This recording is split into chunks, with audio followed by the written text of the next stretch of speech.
This is Queen Elizabeth, speaking to you from the 16th century. Nothing displeases me more than history myths. And you know what I do when I get displeased? Get an axe and chop off some heads?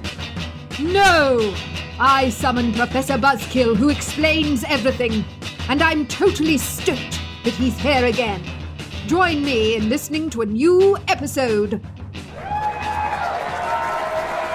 Oh, Canada, you ransacked through the town, searching for a Timmy's, you burned the White House down.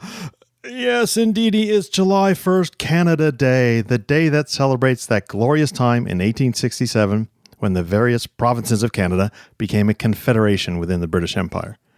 It was later called Dominion Day and then officially Canada Day in 1982. But today's an especially yummy day to talk about Canada and Canadians here at the Buzzkill Institute.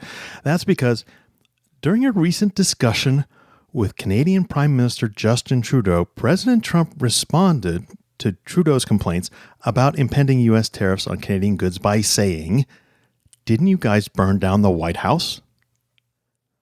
Trump was apparently referring to the attack on Washington in August 1814, during the waning months of what is called the War of 1812, in the United States anyway.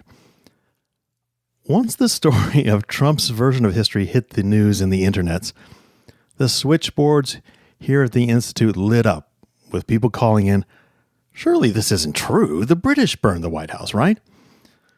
Well, thank the stars above that I have so many historians slaving away in our research division.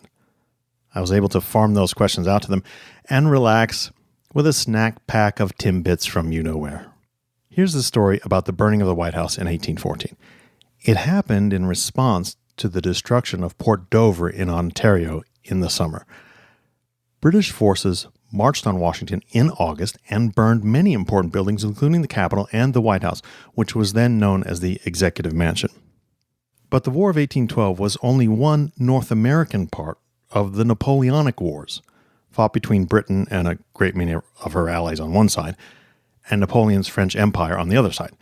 Now, these wars engulfed much of Europe and the Atlantic world, and in theory, British forces in North America could have used Canadian soldiers and militiamen in their eventual attack on Washington in 1814. That, among other things, would give President Trump a sort of, "See, it could have happened," opening through which he could continue espousing his reading of history. The problem is, once Napoleon himself had been defeated and forced to abdicate in April 1814, the British military decided to keep all the Canadian militia in Canada, defending those provinces against further American attack.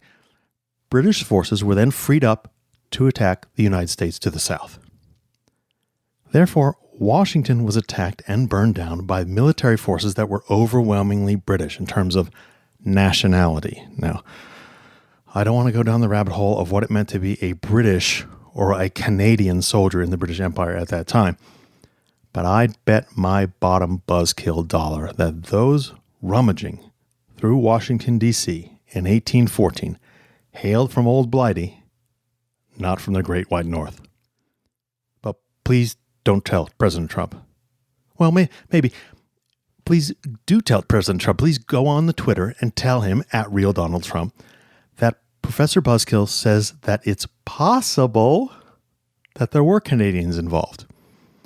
Maybe he'll react and inadvertently promote the show.